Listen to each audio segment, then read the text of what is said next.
guys, it's Jen from over at worldofjencraft.com, and this is our project for today. So we are going to be making the flower, and this is from the Beautiful Day stamp set. And I have stamped it on vellum and colored the back side of it like I did with the card I made with the Lots of Lavender stamp set. But I decided to go ahead and just keep the design simple and let the focal point be the flower. And then this is the butterfly that comes in the set too. And if you notice, I did put some Wink of Stella, which gives it that little pop of shimmer. So let's get started on the supplies, and I will show you how I put this card together. Again, it's pretty simple.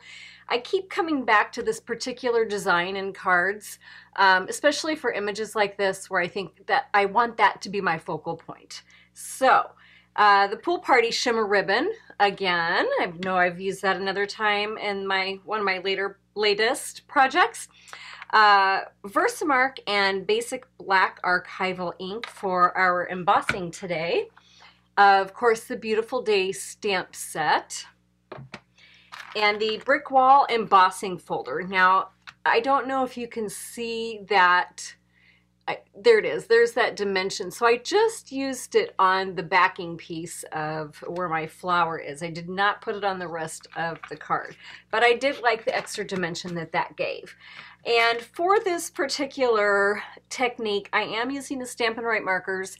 I tried it with the Stampin' Blends with using the Pool Party, and I just found I didn't have the coverage that I liked or I felt like it needed. So I did come back to my Stampin' Write markers, and I used Bermuda Bay and Pool Party and Tranquil Tide. Of course, Wink of Stella, and I do have some clear embossing powder as well. For cardstock, I used just Whisper White and Basic Black and let my color of the flower be that pop and the ribbon.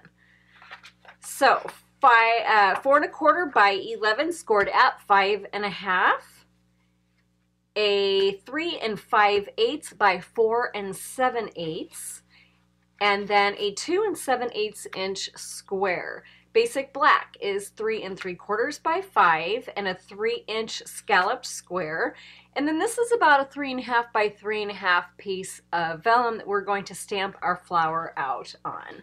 So let's go ahead and get that done first because everything else follows that. So I'm going to pull out my Versamark and my Basic Black, and I have shown you guys this technique if you've watched my videos before.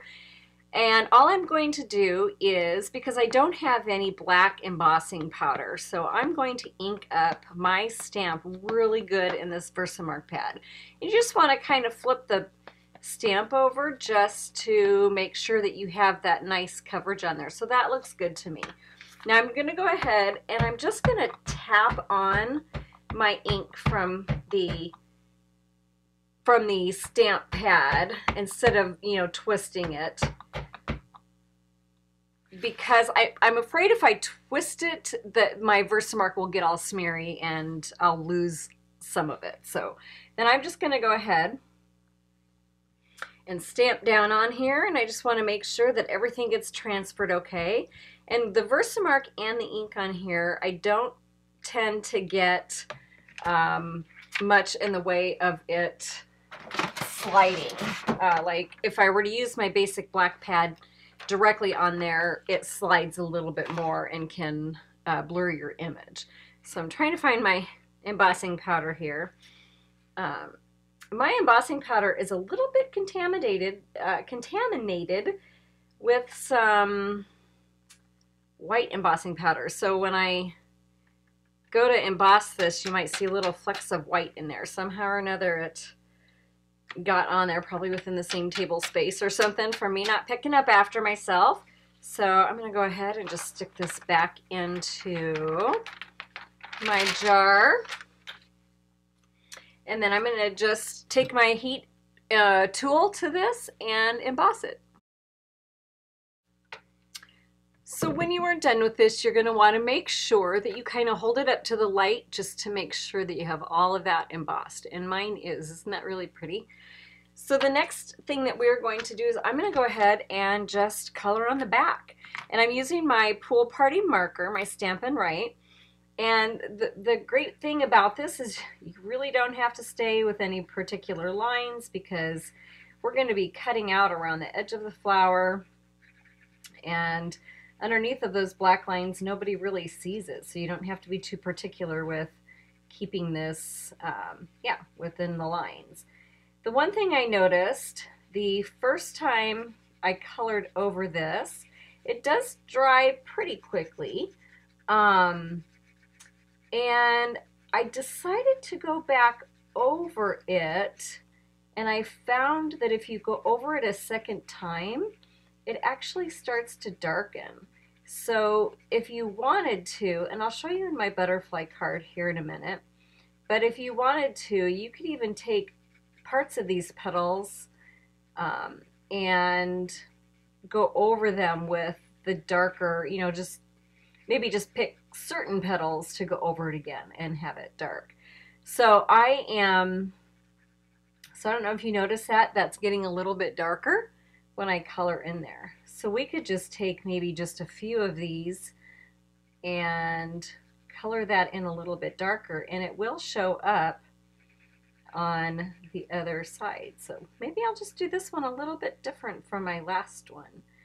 So let me see, maybe I'll choose this one. And I suppose you could probably go ahead and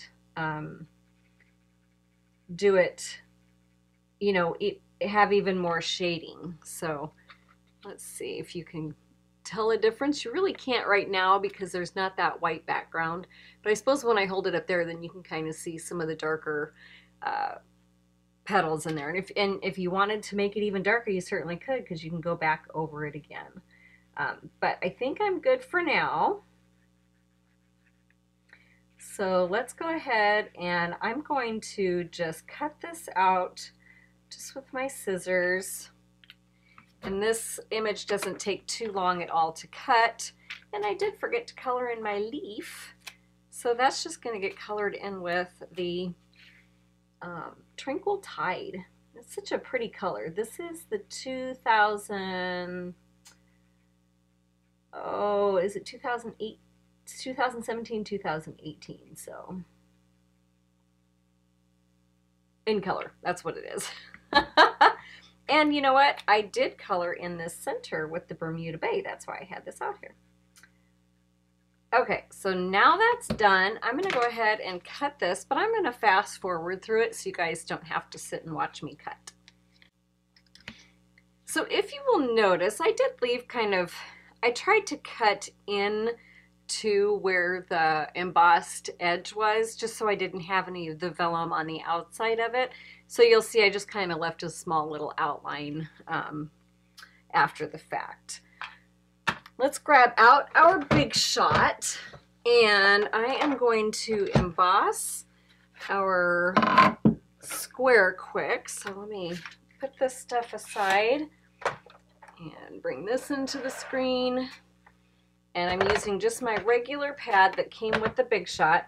And you know, I gotta tell you why this is this color. Because when I first got my Big Shot, I didn't realize you were supposed to keep the sticker on it. Like, I have the sticker still from my magnetic platform, but I thought it was supposed to come off, and then I realized later that it really probably should have stayed on. So that is why mine does not have any of the sticker on it. Oh, shoot. All right, so let me grab my embossing folder, and I just chose, you know, just an area here. Doesn't really matter where you put it, but I do kind of like having the line here at the top, and then at the bottom, I kind of like to keep those even, but that's just me. Might bother me if they were not even, or if I had a bigger block down here than up here, so that's just kind of how I do things. I generally like to keep things centered and even. So let's go ahead and just start assembling now, because that's all we have left to do. This is going to get adhered to our black scallop.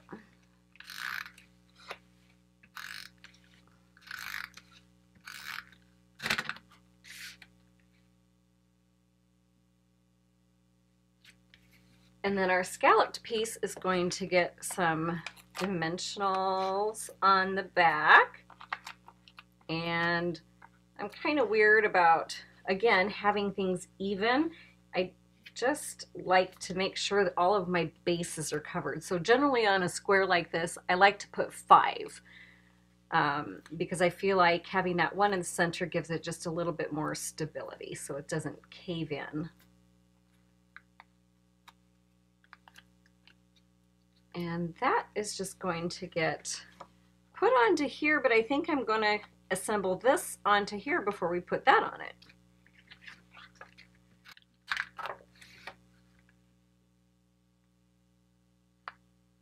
So there's that, and then this is just going to get put centered here.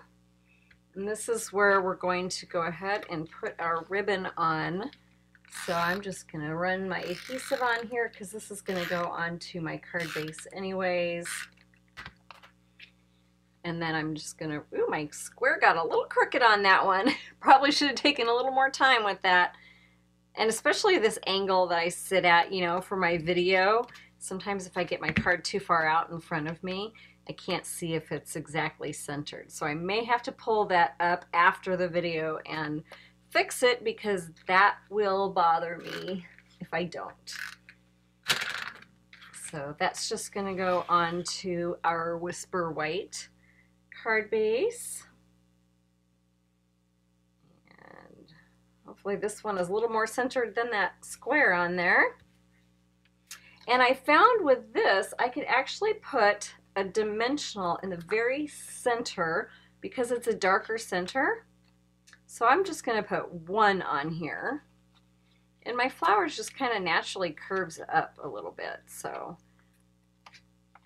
this is going to just get stuck here in the center of our square. And I kind of like having the leaf facing up. So just like that. And let's get our sentiment stamped on. And for that, I'm going to use my basic black. I really like this sentiment. I like the font. Make sure I have it right side up before I stamp. I've done that one too many times. So that's just going to come down here. And let's grab out our ribbons so we can make a bow. So I'm just going to fold it down towards me and then back and around and then through. I feel like I'm teaching my kid how to tie his tennis shoes. So that's just going to come in. Oh, I actually kind of like the way that's looking. So maybe I'm tempted not to touch it, but you know, I couldn't leave it alone. It's kind of like when the kids are sleeping when they're little and you want to go check on them, but you know better because the slightest movement is going to wake them up. But you can't resist that urge to open the door and peek on them. Yeah, not that I did that all the time or anything. All right, so now that that's done, let's grab out a glue dot. And we're just going to stick this directly on top of our ribbon, kind of off-centered here a little bit.